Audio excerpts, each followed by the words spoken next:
Dingy, dingy, dingy, dingy, ding! Just a little emergency update for you. What happened a month ago? Oh, that's right. The Deputy Premier of New South Wales, the largest state in the country, announced that he was quitting his job in order to sue a YouTuber for defamation. How's that going a month on, you may ask? Well, we've come to an agreement. John withdraws the lawsuit against me, and I don't have to take down my videos, and I don't pay him a cent in damages. But John, I do realise now that the videos I made did offend you, and I am sorry you feel that way. Now, I do need to clarify the media reporting of the settlement, which might have given you the wrong idea. Headlines like, John Barilaro settled his FriendlyJordies defo case with the YouTuber paying $100K in costs. There was a lot of talk of me paying $100K to Barilaro as part of the settlement. The $100K pertains to the cost the court had already ordered me to pay. The media made it seem like it was this new go-away money I was giving directly to John as some pizza. Now don't worry, I didn't use the legal fund to weasel my way out of a trial. That $100K was for costs of two separate actions I took. Costs that I would have had to pay if I continued the suit anyway. Half of those costs were for the application to have my trial held before a jury, which John vociferously opposed. Very strange considering he's a democratically elected politician, not wanting the case to be decided by the people. I lost that application and I was ordered by the courts to pay the costs. Then the other half of those costs were for my application to strike out a claim of John Barilaro's, as one of the things that John was suing me over was the claim that he lied in Parliament, yet because of parliamentary privilege, no transcript of Parliament can be presented in court, which means I couldn't mount a truth defence using the transcript that exists. I was stuck being sued for calling John a liar, but barred from even repeating what I originally alleged was the lie in court.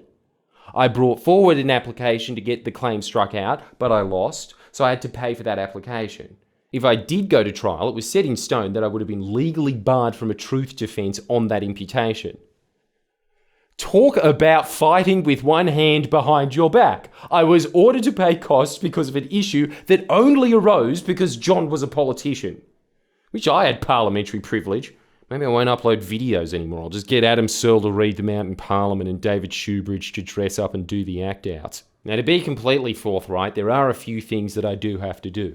I can't sell merch depicting Barilaro when he's not in public office or running for public office. I had to cut some lines from my video, and I can only make videos and comment on John when it's to do with his capacity as a public office holder or if there's mass media discourse surrounding him. The last thing I had to do was apologise to John for any offence my videos might have caused. Judge for yourself if you think that's worth getting Paul's Villains and Sue Chrysanthu to launch a defamation suit on your behalf. If you like paying astronomical amounts of money for an apology to be read out by a lawyer, they're probably really good value. A bit like the value of modern art, it's very subjective. In my view, you'd have much more luck with a fixated persons unit. Much better value, as at least they're free. Oh, shit. Nice going, you f***ing Mick. That's not very nice. I'm sorry. And I'm sorry that today's video is a bit short as well. Just an announcement, really. I do have to thank my incredible legal team, who without them, a result like this would not have been possible. A huge thank you to David Helvagian, Natalia Nikolic, Chris Parkin, Mark Davis, and Dr. Defo himself, Dr. Matt Collins, QC, a prefix and a suffix. He means business. I do mean business. At this point, Jordan was sued for defamation by his previous defamation lawyer. Jordan sought representation from John Barilaro's legal team, Paul Villains and Sue Chrysanthu. Paul Villains declined. Sue Chrysanthu was more than happy for the work. All throughout the suit, I couldn't help but think how lucky I was to have my lawyers and not, let's just say, other lawyers. But most importantly, I do have to thank everyone who donated to the legal fund. You are playing a pivotal role in holding the powerful to account. This result will make the exceptionally powerful think twice before launching lawsuits like this in the future, as the return on investment on this case wasn't exactly great. And for once, preventing these absolute vultures within the legal profession from this Middle Ages business model of silencing the plebs. We finished the Detho suit, but make no mistake, this entire ordeal is far from over. In John's statement regarding the settlement, he states that he trusts that we can now each move on with our lives. We sure can.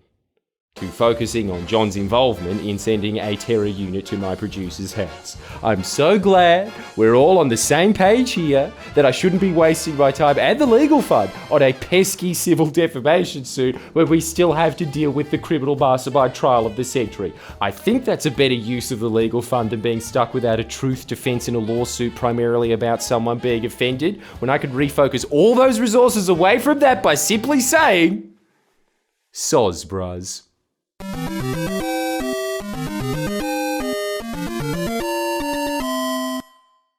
Thank you so much for playing my game.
Please share and comment below.